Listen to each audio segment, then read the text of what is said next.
to Good Game, the show for gamers by gamers. I'm Hex. And I'm Barjo, and gee, it feels good to be back. Hex, did you have a nice holiday? Yes, actually I That's did. Nice, I did too. I've got so many stories to tell you of my adventures. Oh, Barjo stabbers. Yeah, but first we kick off the year with 2 sequels. The immeasurably cute Sackboy returns with his friends in LittleBigPlanet 2. Plus, the not-so-cute and totally bonkers Isaac Clarke wakes up surrounded by his old friends who need more than just a few stickers to keep them in line.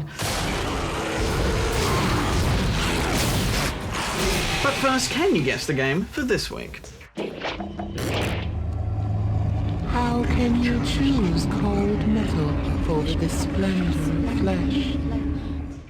Answer at the end of the show. Would you like to go and read the very first news of the year? Oh, yeah. Ooh, sitting on my tail. Sorry. Indeed. Excuse me. It's going to be a long year. Good game. The long-awaited launch of Mass Effect 2 on the PS3, the first time this franchise has appeared on a Sony console, had its fanfare slightly muted by a bug that was corrupting save files, and reportedly, in some instances, even prompting a complete hard drive reformat. BioWare has responded with a saving patch that not only fixes the issue, but speeds up level loading and streaming. 2 of Australia's most successful independent developers, the Melbourne-based studios of Firemint and Infinite Interactive, have merged. Firemint, best known for Flight Control and Real Racing, acquired Infinite Interactive, makers of the Puzzle Quest and Warlord series, in a friendly merger in early January. Infinite Interactive have moved into Firemint's offices and continue to work on their own projects, with Firemint acting as their publisher. All future games will be released under the Firemint name. Break yourselves upon my body. Blizzard Entertainment have struck a major blow against World of Warcraft gold farmers, players who play the MMO for the purpose of accumulating in-game gold and selling it to other players in exchange for real money. Blizzard recently issued a complaint to the online money transfer site PayPal of intellectual property violations.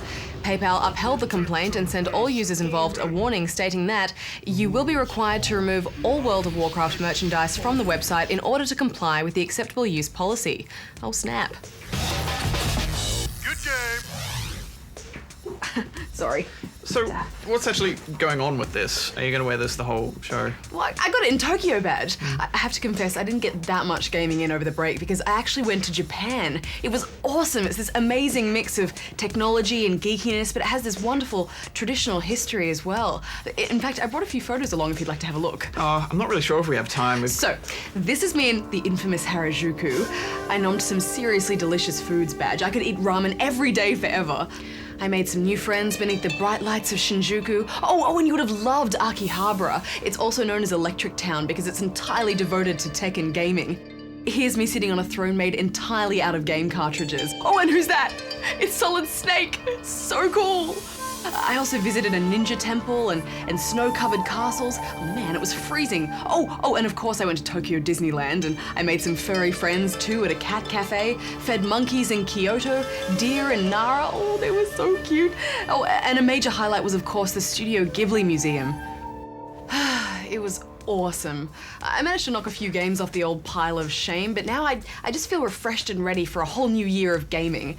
So what about you? What did you get up to over the break? Wow.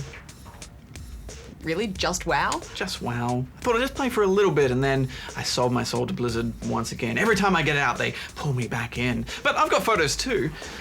Here I am in the beautiful underwater world of Vajir. Here I am in the shattered realm of Deepholm. And here I am deep in the bowels of heroic Grimbatol fighting Forge Master Throngus. Watch as it threatens to tear our world apart. This is it! Brace yourself! Spent a lot of time indoors. In fact, by the end of it, I think even the fridge light was starting to hurt my eyes. Yeah, I remember asking you about the release date of some game at some point. You just stared at me for 10 seconds and then just said, "Oh my gosh, you have to see my seahorse. It's so beautiful, Hex." It's the girliest thing you've ever said. My seahorse is awesome. You start building this barrier between yourself and the real world when you play something like WoW, though, you know, so everything has to pass through this filter of importance and relevance, and if it gets through, then well and good, but if it's not about WoW, then it just kind of goes off. I had a great time, though, you know, WoW's really good again.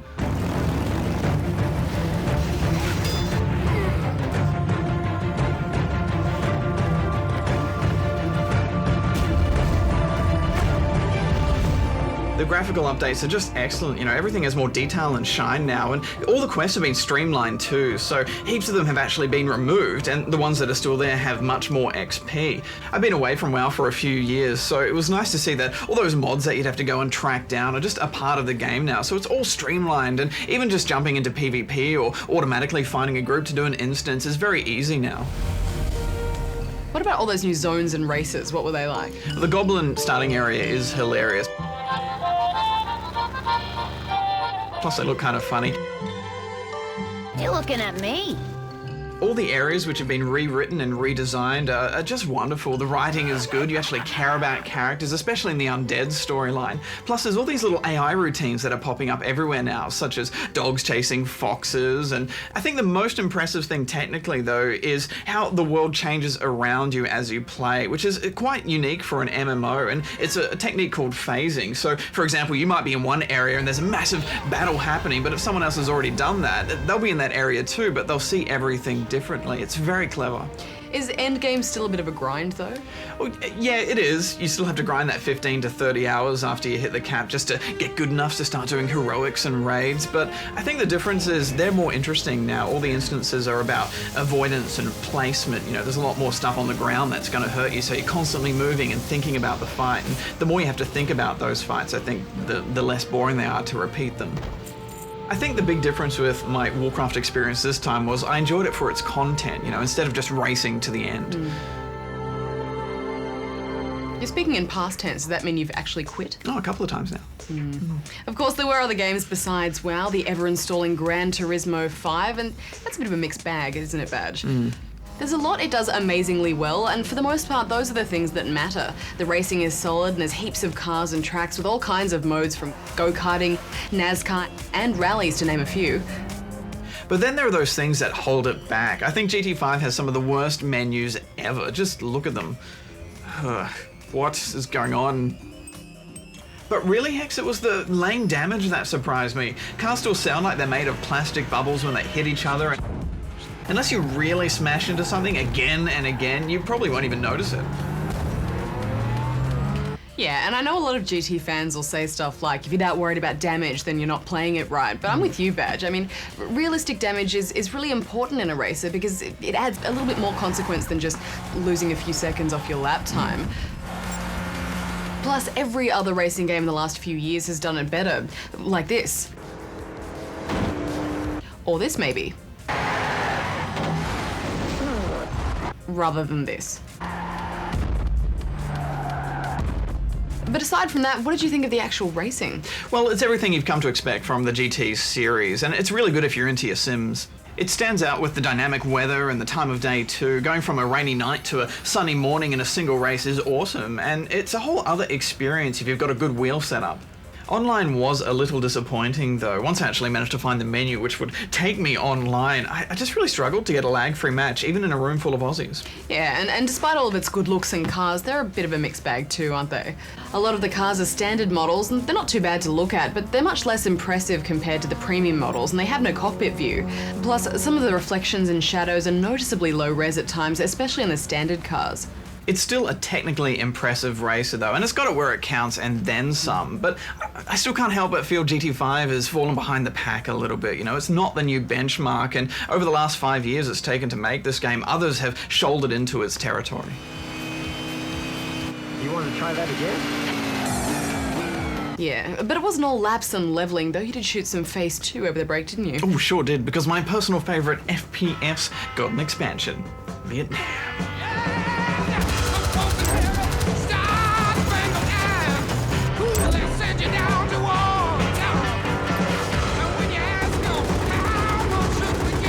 Battlefield Bad Company 2 Vietnam came with everything you'd expect from the theatre, from the sniper-friendly maps to no red dot sights, lush jungles, and of course, the music.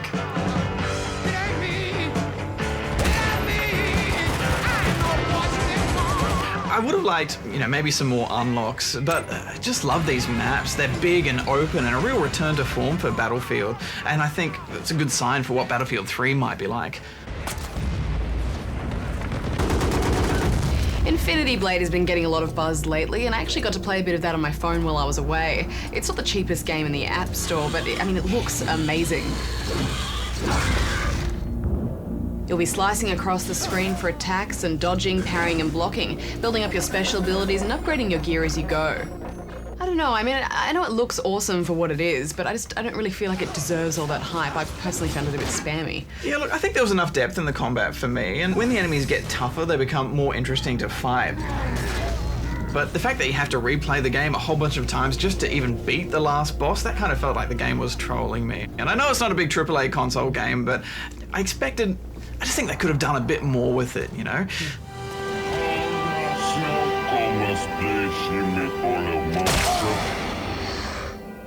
But of course, the other big game that came out was DC Universe Online, the superhero MMO on PS3 and PC. Now, we're still going with that, so we'll review that one down the line once we've spent enough time with it.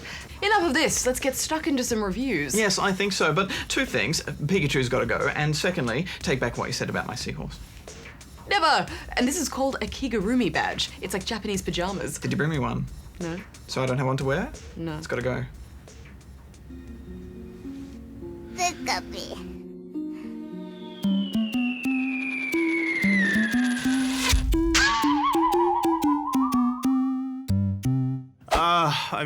There's a deep pile I have yet to get to, but there's so many that I'm enthusiastic about.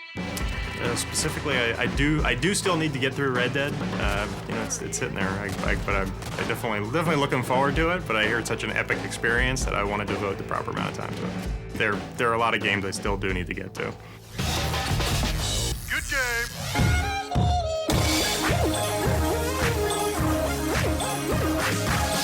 Hello, Science Face. That's Avalon Centrifuge to you.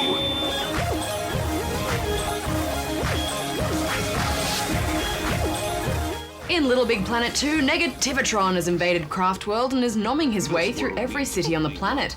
As we've come to expect from highly customizable games with sequels, you can choose to port your original character from the first game to carry on your shenanigans in the second and hopefully put an end to Negativitron's munch of death. It was nice to see my super awesome rainbow pod back again too. It truly is just like coming home. Yes, could have done with more seahorses. Sackboy is back with 30 new levels for you to navigate. The story is a bit childish, and kidsy, but it does suit the aesthetic of the game, and it is charming. Oh, hello. My name's Clive. I felt more like the story was a part of the game here too. The levels are devised around it, whereas in the previous game, the story was just a bit tacked on. Yeah, I agree, but I think I'd probably still play this even if they ditched the idea of attaching a story altogether, because they're just so fun to play through. It almost doesn't need a story. Once again, the art and creativity of each world is incredible. As you make your way through each platforming level, you'll discover new tools and tactile devices with which to travel from one end to the other, grabbing as many goodies as possible along the way. There's a quick tutorial level to introduce newcomers, so you don't feel like you need to have played the first one to get into this. And once you do get going, the game wastes no time with throwing cool gadgets at you to completely change the way you tackle each obstacle. Cake shooting guns, water pistols, a variety of wacky mounts like sonic wave shooting dogs and bunnies, and pellet firing bees, and a grapple gun. Name one game that hasn't been made more awesome with the addition of a grapple gun. Bionic Commando 3D. Yeah, okay, but look, the point is that the game, it's just so exciting because you never know what to expect in each level. And they seem to just get more weird and wonderful as we progressed. The levels are designed in such a way that if you choose to play in multiplayer, it makes things infinitely more fun, but also more challenging trying to team up with the other person to get both of you through some of these running the gauntlet style platforms. There are some great head-to-head challenges too.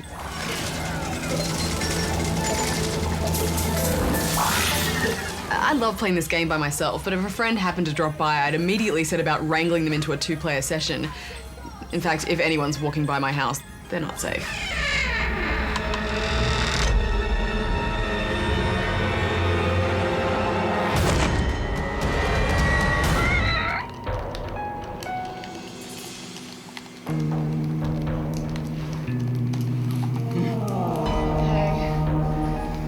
Okay, so I'm player one. You were unconscious, so I got us past the cake boss. You're welcome. Yeah, and visually it's just so exciting too. Worlds range from Candyland cake factories to cool cyberlands and colourful jungles. One level even had mini retro arcade machines in it that saw you playing a few rounds of Pong to earn yourself a sticker or two. And I love the little robot guys you have to save as well. It adds a new puzzle element, so it's not just you trying to get to the end, you've got to save your little guys too. Now, create mode, which is the level editor, is still a really big part of LittleBigPlanet too. But if you're not interested in creating your own levels, there's still the 30 awesome levels that the game provides, not to mention the countless other levels that players have created online, which are literally at your disposal. One of the most popular ones I came across was a retro Legend of Zelda style level, which is really cleverly done, as well as some truly epic cinematics.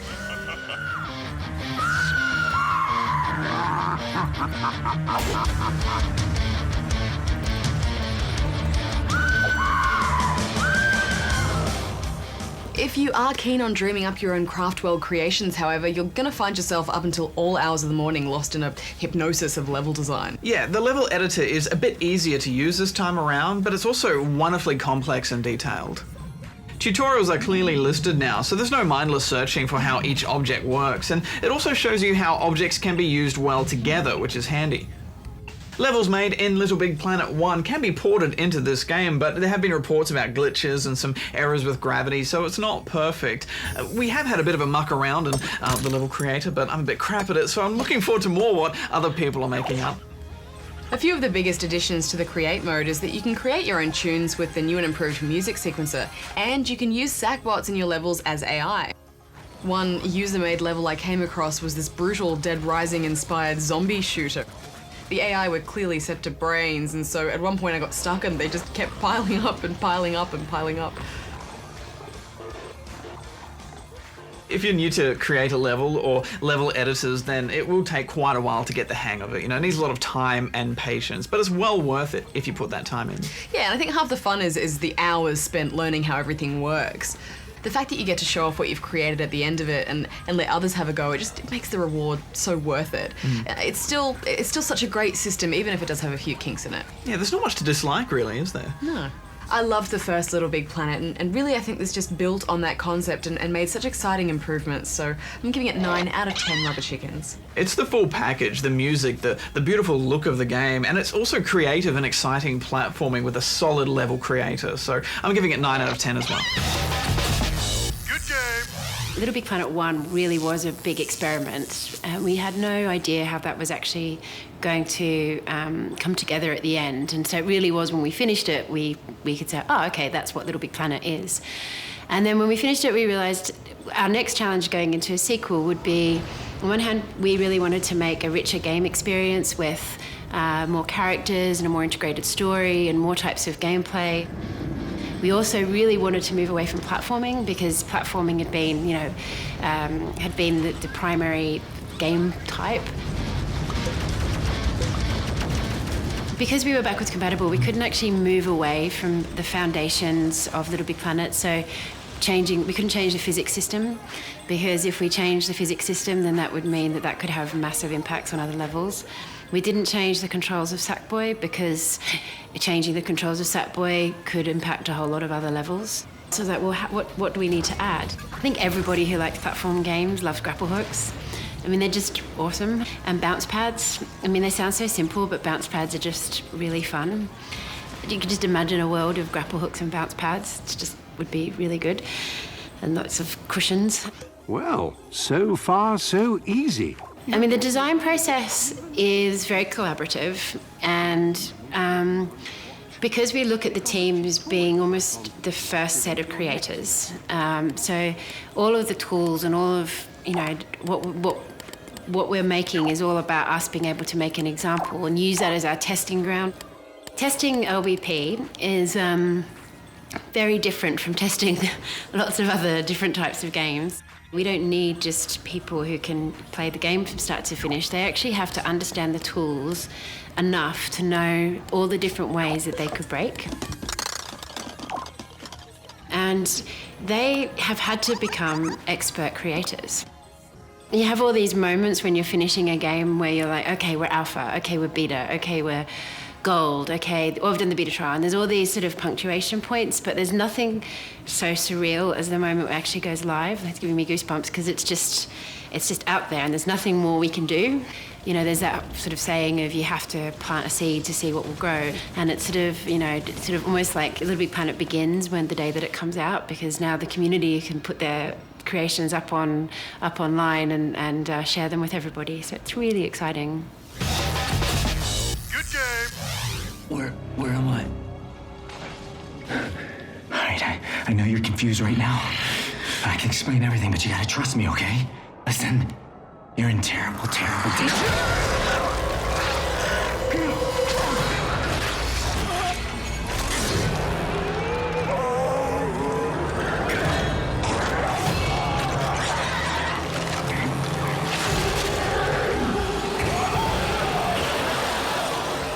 Dead Space was an excellent survival horror space romp, and one of those games that people seem to like at first and then just start to love after a few sessions. The sequel is set 3 years later, and it's also set in space.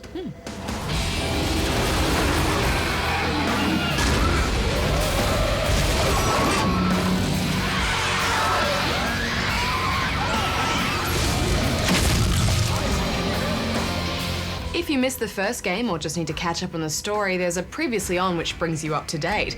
Every sequel should have this, Barjo. Isaac went a bit crazy from his encounter with reanimated nasties on the Ishimura, and you guessed it, they're back and they're just as nasty. On top of that, he's haunted by his dead wife, who provides some thrilling fear-like moments and also nicely covers the loading screen.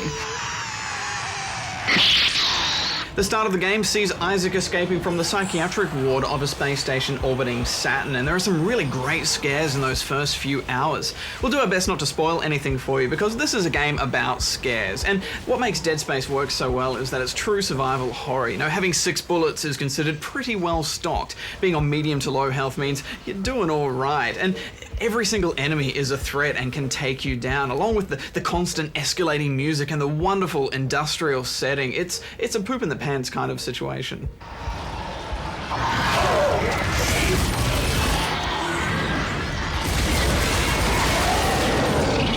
Yeah, it's a deliciously stressful game. Close combat fights that force you to mash A are a pretty good example. Like, there's so many occasions where you think, oh, I might just get out of this, and then your arm gets ripped off.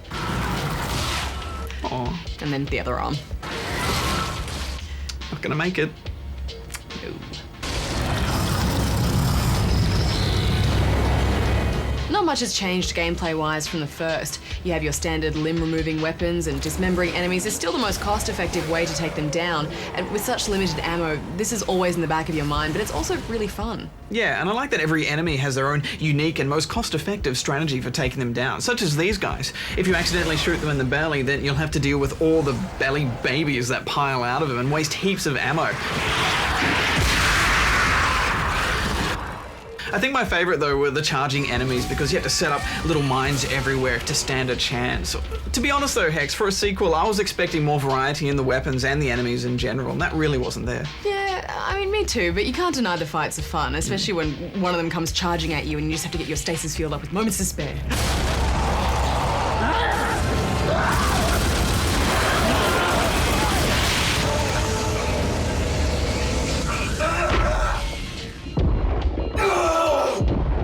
This game rewards the player that plans properly and prepares. You never go into a room without everything reloaded, and you never trust elevators.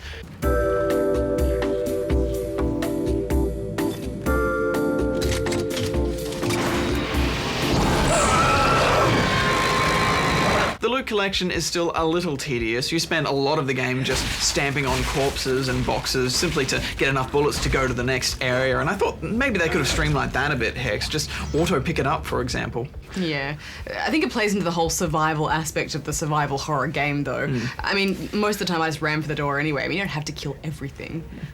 It is possible to get stuck in a room with low health and not enough ammo to get out. You can throw objects at people, but a good saving regime is recommended. I think what they really focused on for this sequel, rather than change the formula too much, was just improve the storytelling and the look and feel of the levels and the level design. I think they've done that, Hex. There are still plenty of those moments where you walk into a room and then just go, oh crap! And you've got to try and get out of it. But there's also some truly spectacular sections, especially outside when you're zipping about in 0G.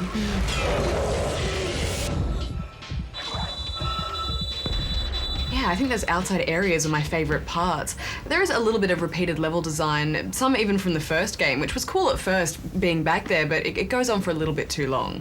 The newest addition here is multiplayer, which is a versus mode, and if you ever wanted to be a headless, screaming baby necromorph thing, then this is your chance.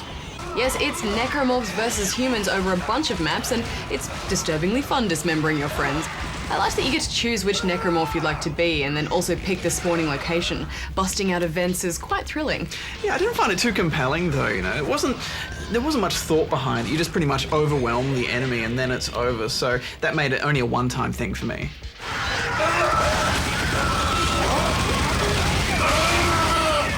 Let's wrap this up. I had a good time here. I was expecting more from this sequel, more variety in enemies and weapons maybe, but I just love this setting, Hex, you know, it's just rich sci-fi. Everything looks and feels like I imagine that it should, and it's cold and brutal, and the surround sound is just excellent. I still enjoy this formula and this setting, and so I still enjoyed the game, but I think a sequel to this might have to step it up a bit. But yeah, I did enjoy my time with it, so I'm giving it 8 out of 10 rubber chickens. I liked Isaac a bit more this time around. I think my only real complaint was that it suffers a little bit from that formula of enter a room, enemies spawn in front and behind you, and then fight it out. But it's still a really good, solid sequel with some top moments, so I'm giving it 8.5 out of 10 rubber chickens. Good game. So did you guess the game for this week?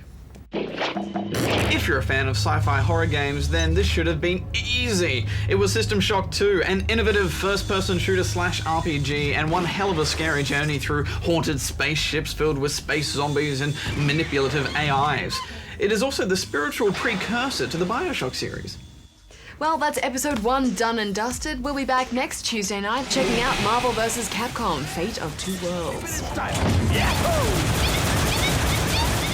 Good Game Spawn Point, our show for those young and young at heart gamers, returns this weekend over on ABC3. And on that show, we'll be reviewing Kingdom Hearts Recoded for the DS. Thanks to everyone who tweeted along tonight, and to those who kept the Facebook and forums alive over the break. Feel free to drop by and leave your thoughts about the show or gaming in general. Till next time, gamers, may all your games be good ones. Hex out. Bajo out. I learned some Japanese. Do you want to hear? Yeah. Ichiban-sen, doama shimahimasu. Gochui kudasai. What'd you call me? I'm not telling. Was it rude? No.